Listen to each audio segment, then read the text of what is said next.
undisputed heavyweight championship between Usyk and Dubois. We had both of them in the studio last week. Both of them are very impressive for different reasons. How do you see this one, Adam, playing out? Different to the first one. I can make much more of an argument for Dubois in this fight. Me too. Firstly, because he actually had success in the first fight. He did. Do you think it was a low blow? No. No. Oh, sorry. Yes. You do think it was a low blow? Absolutely was. If you look, you do? Yeah, I do, yeah. Sorry, you caught me out then with the question. If you watch, it lands low, and while it's got contact with the shorts, it actually rides up at the point of impact. So I've no use to my argument. But it's irrelevant, because they're going to fight again. Yeah. Usyk won the first time, and as he said, he won by stoppage. But Daniel Dubois is a different fighter now. Fighting is 90% mental, and he is a completely different fighter mentally. He lets his hands go with freedom. He now trusts his engine because he had those rounds with Jarrell Miller that tested his engine. Yeah. So he's kind of ticked the little boxes along the way, old school style. He's a much better fighter now than the one that fought Usyk the first time. Usyk is a more experienced heavyweight now than he was in the first fight, but I'm not sure he's necessarily a better fighter because he was already fully accomplished back then. Yeah. So for me, it's a much closer fight. Now in a rematch, the smart thing to do is always go with who won the first fight. Yep. If you've got to put your house on it, choose that. Secondly, we're talking about Usyk. So if you force me, I would say, okay, well, if I got to do it, I'll go Usyk. But if you gave me the freedom of expression, there's a lot for me to say, actually, you know what? Dubois is actually a good bet on this one. Talking about the mental approach, let's listen to what the Dubois team are doing in their approach to this fight, specifically perhaps Don Charles. You know you were hurt, because I heard what you said.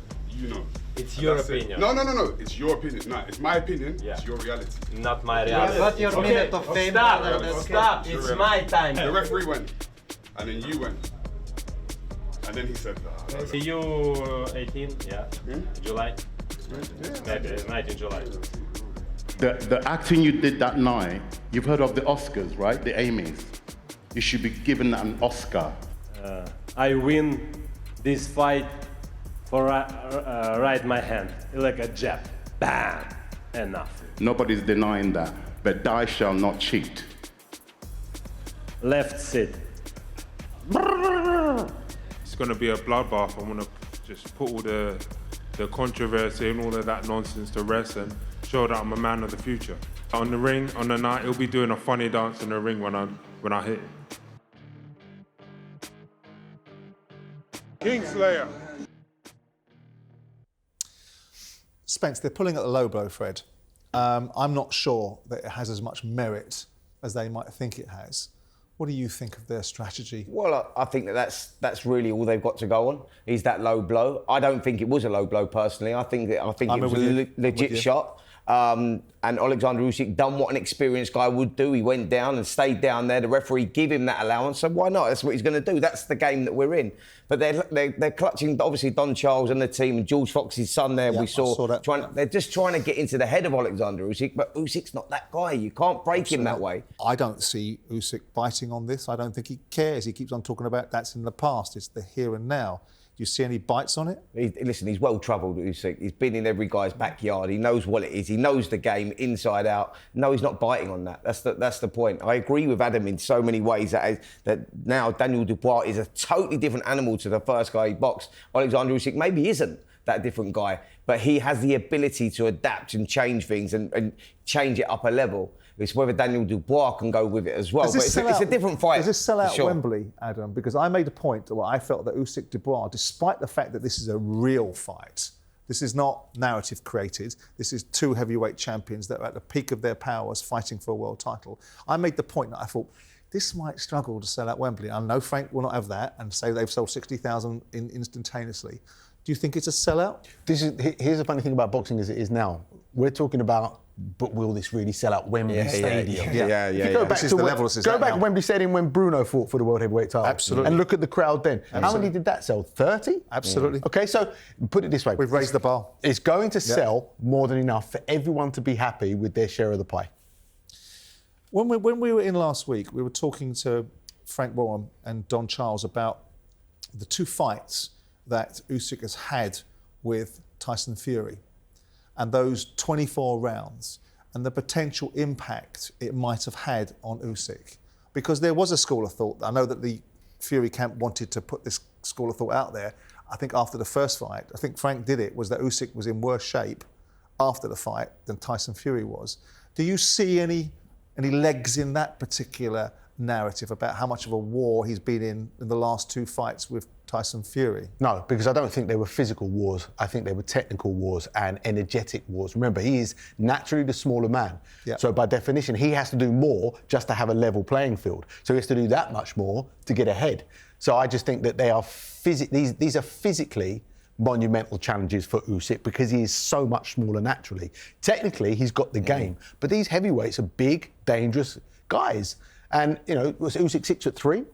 And a 14 stone 4 fighter. That's what he is. Is he? He's a cruiserweight. Oh yeah, naturally. But he's bigger now, isn't he? Artificially bigger to make the big money fights. So, you know, like Dubois in the first fight gave him trouble. Yeah. Because he just applied his size on him. Look at the 2 AJ fights. The first fight, I thought Usyk won it a canter. The second fight, all AJ did differently was that you tried to apply himself a bit more physically and attack the body a bit more. And you saw that it took more out of Usyk energetically to get the same result. And I see a similar thing happening with Dubois, that if he just goes out there and just if he forgets who he's fighting, has no respect for the man, applies his size and just lets his hands go, and every time Usyk gets clever with him, just keeps going forward and throwing his hands, his size and his natural size advantage and power is going to ask a lot of questions. I think Daniel's capable of doing that. Because I think ultimately, despite the fact he's got the baggage of having lost the first fight, they've got their little narrative about the fact they didn't lose it because they got the low blow. He walked into an arena with 96,000 people wanting to anoint Anthony Joshua and didn't blink. So if they can convince him that there's nothing to worry about for Usyk, the first result was not anything for them to consider, he will be able to blank out the mentality of who he's fighting. Do you not think sorry. No, do you not think they're doing Daniel a disservice by doing this low blow narrative? Because you lost by stoppage, but and I would, if I was with him, I'd be a realist. Said you lost by stoppage, but you are a completely different animal now. And he hasn't fought the Daniel Dubois that you are now. Go and do your thing. You look at that Oleksandr Usyk loss and you go, that can be a moulding with a lot of fighters. And I think that he got a lot of self-belief from that loss, Daniel Dubois. And then you look at the Miller and the Hrgovic and the Anthony Joshua victories. This kid is a different animal psychologically. He's got the physicalities anyway to win the fight. Absolutely. He's big, he's strong, he's explosive. You know, he's one of those heavyweights that he's light on his feet. Spence, what was everyone saying about Daniel after he took a knee against Joe Joyce? Would you have ever considered that we'd be talking about... Especially your old mate. Would at that moment in time, could we have conceived that he would become potentially the number 1 heavyweight and be talking about him taking the unified title? Absolutely right. What have you made of Joe Parker's re-emergence? Do you attribute a lot of that to Andy Lee? I do, yeah. I think that they have a fantastic relationship. I was talking to Andy recently because the way that I see their relationship is similar to the one that Andy and I developed. When Andy first came to me, I remember looking at him thinking, I don't know what I can do with this guy. Like he looked like a stiff, upright southpaw who lost for the world title, so his confidence was low. But because I got on so well with him and I enjoyed his company so much that over the years we evolved this relationship and he ended up having the success that he did. And I see the similarities that they're very, very well connected. Because it was always there with Joe Parker. The ability was always there. The accusation was he didn't let his hands go enough. He didn't have what Andy Lee has is experience of doing it to the highest level, winning fights where he was a massive underdog against, having been with Emmanuel Stewart and lived with Emmanuel Stewart for so many years. Learned my way of training as well. He's got all of this knowledge and the ability to articulate it and not over-articulate it. Because as a coach, the most important thing is what you don't say. And I think Andy simplifies the complex and the understanding of the little nuances really well. And Joseph Parker obviously has the IQ and the intellect to absorb it and use deploy it. Yeah. Where are you on the one I mentioned a moment ago that I really like, which is Caballero? Where are you on him? I'm really impressed with him. He's an old school heavyweight. He's tough. He might not be, if you put him in a gym and you said, do a bench press, if you did these static measurements of him, he may not come out that well. He might not be able to jump the highest, press the most, but he can fight.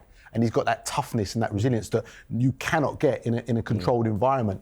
I was really impressed with his last win against Zhang because he was hurt. He was, and it's the first time I'd seen him hurt. and he kept his composure and turned it around the right way.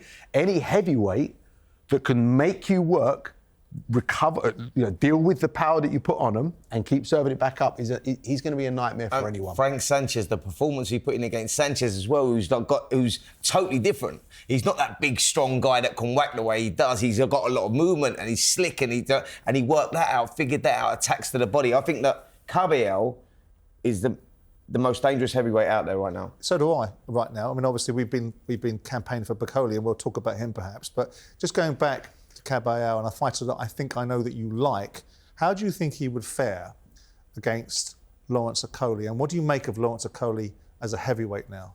Well, Lawrence is clever, big, awkward, can whack, and he has some good experience.